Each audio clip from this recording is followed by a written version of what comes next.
What's in your ear?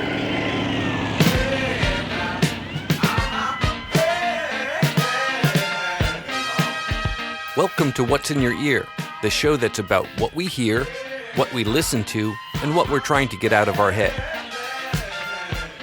Today I have funk in my ear. Yeah, funk.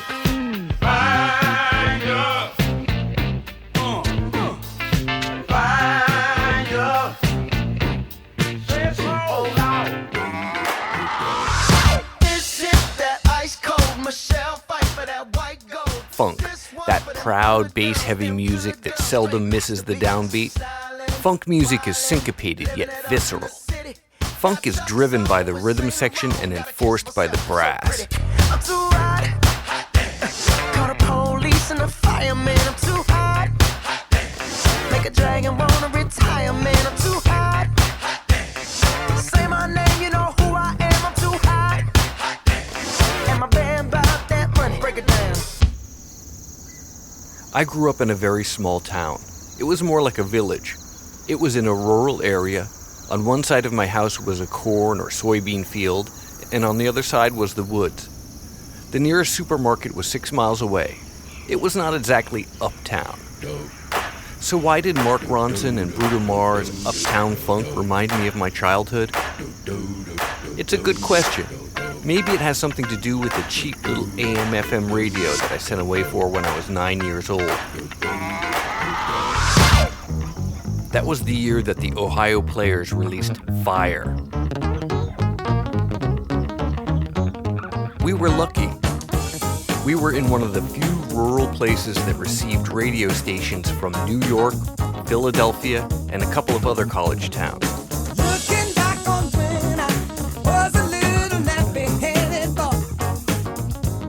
So there I was in 1974, a bright-eyed little blonde kid with mud between my toes, cut-off shorts, and a brand new transistor radio. I would sit by the creek and listen to those sounds from afar and wonder, what's on the other side of that microphone? We were happy with the joy the day was free. Happy school days. Good. Come back once more. Why did those days? Hey, I have to go 'cause I love them so. Stevie Wonder had it right, then and now.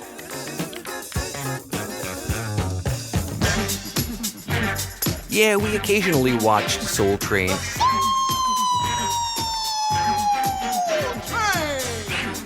Soul Train and Don Cornelius were right next to American Bandstand and Dick Clark.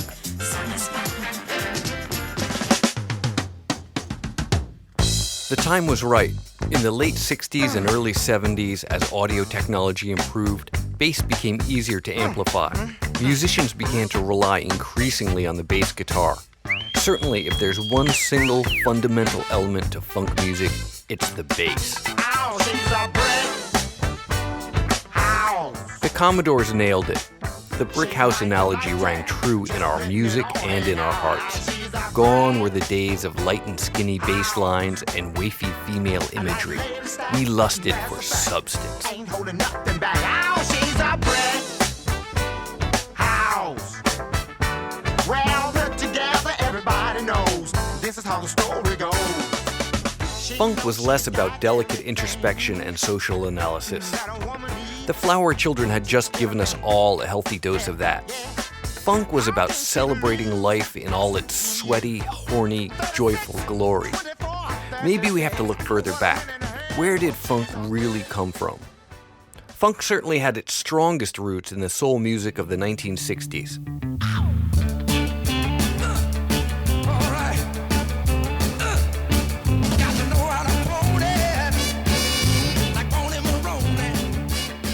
Like the best of Americana, we unwittingly melted it all together and were surprised by how funky the product was.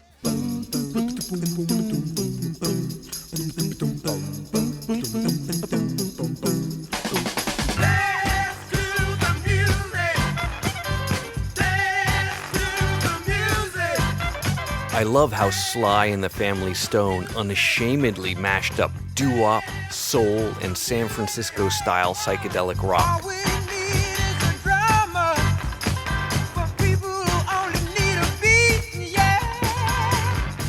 This 1971 recording was hugely influential and crossed over between black and white audiences.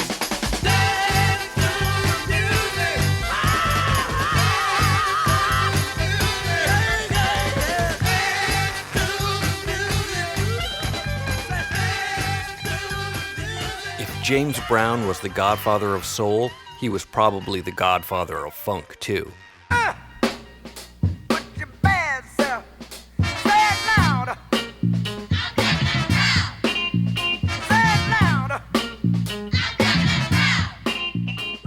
James Brown's music was full-on proud of African American culture.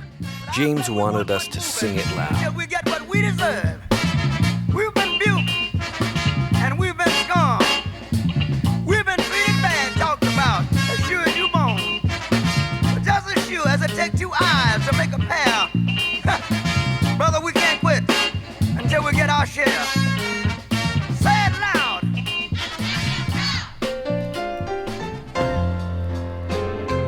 I'm not sure that you can talk about American musical culture without also talking about the church. American gospel music was changing with the rest of the world. Many future funk musicians bore witness to that change. That's all right.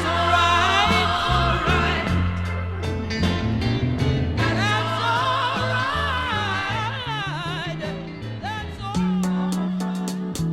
This Staple Singers recording from 1971 shows how the gospel sound was becoming more assertive.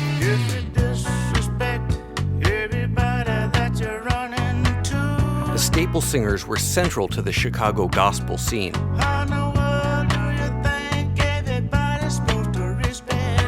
Certainly the gospel sound, along with the Hammond organ, was audible in the roots of funk.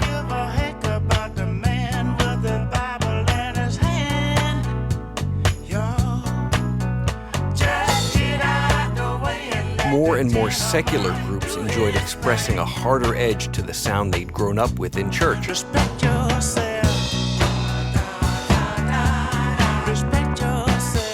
It's interesting to note that the rhythm section on that classic recording was none other than the Swampers. The Swampers was a group of mostly white session musicians who worked out of Muscle Shoals, Alabama. It just underscores how complex and diverse the elements of our musical soup really are.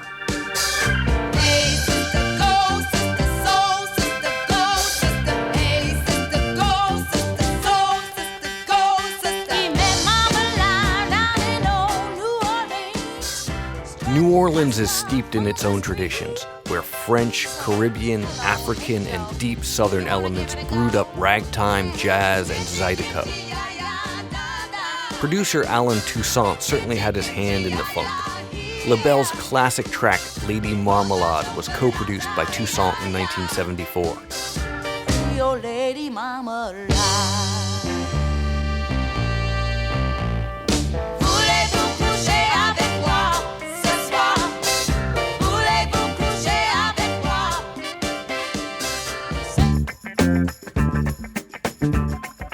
Who could stand still while listening to the funky, funky meters?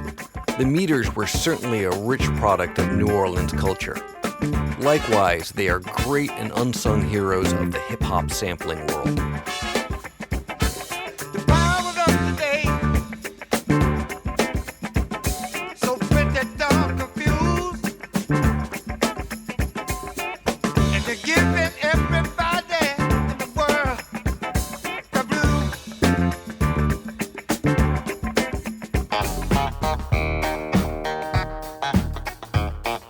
Motown and the Detroit music scene had a huge hand in forming the backdrop for the funk era.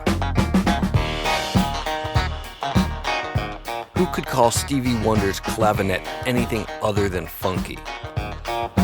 Very superstitious. Writings on the wall. Very superstitious. Letters about to fall. 13-month-old baby broke the looking glass. Great artists came out of the woodwork. Oakland, California's Tower of Power blew us away in 1973 with their funky, jazzy, and powerful ensemble featuring bass player Rocco Prestia.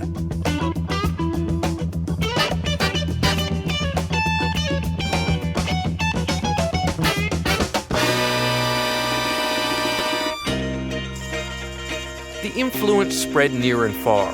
Who would have thought that Scottish cover band AWB could hit the funk charts?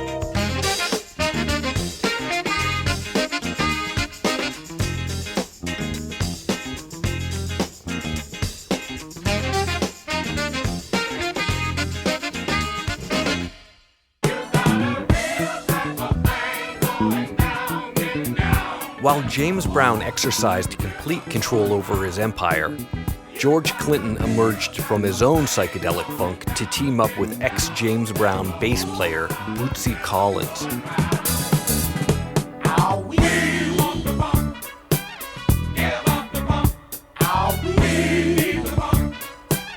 Clinton, Collins, and Bernie Worrell were the backbone of a conglomeration of musicians that called themselves Parliament Funkadelic. The P-Funk experience was a wild and wildly successful collaboration that always appeared to be on the verge of becoming totally unhinged.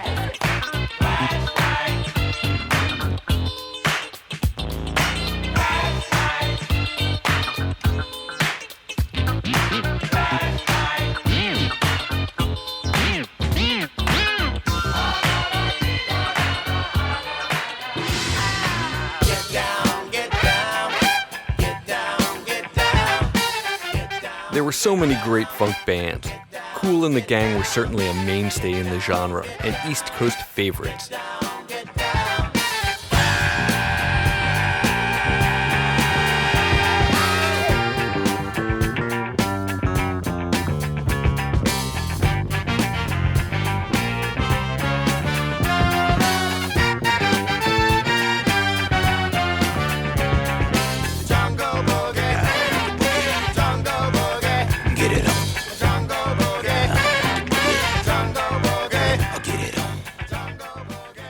Every town had its subculture.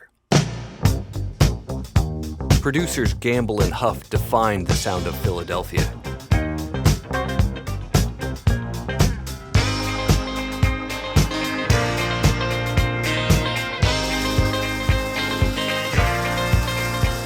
Earth, Wind and Fire came out of the Chicago R&B scene to become true funk superstars.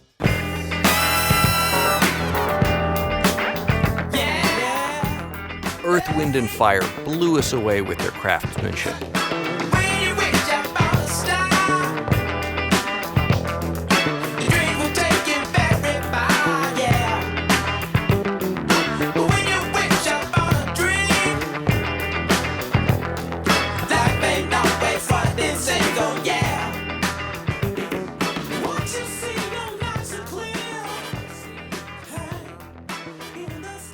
Funk music was just too exciting for mainstream America to ignore. As it grew in our hearts and on radio playlists, the inevitable happened. New variants emerged in all directions. Eventually, disco's four-on-the-floor beat saw a rush of popularity. The disco beat displaced funk syncopation in dance halls across America. But funk was in disco's DNA, just like it was in the DNA of 1980s R&B. Funk is certainly coursing through the veins of hip-hop music today.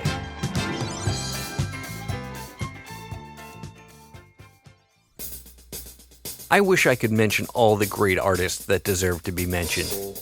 Certainly, Curtis Mayfield, Larry Graham, Cameo, Rick James, Rufus, and 100 others deserve to be represented. The truth is that an extraordinary amount of material filtered down to make our musical palette. Funk is indeed Americana, our music. It's the music of my childhood as much as anything else. My kids turned me on to Bruno Mars, Mark Ronson, and a bunch of others. I guess it's their music too. I'd like to thank all of the musicians, producers, and engineers who worked so hard to make the recordings we enjoy today. please go out and buy some of this awesome, funky music. Or go out and support the musicians that are making your world and your kids' world a better place. I'd also like to thank Chris and Mary Kate Belli for giving me the inspiration for today's show.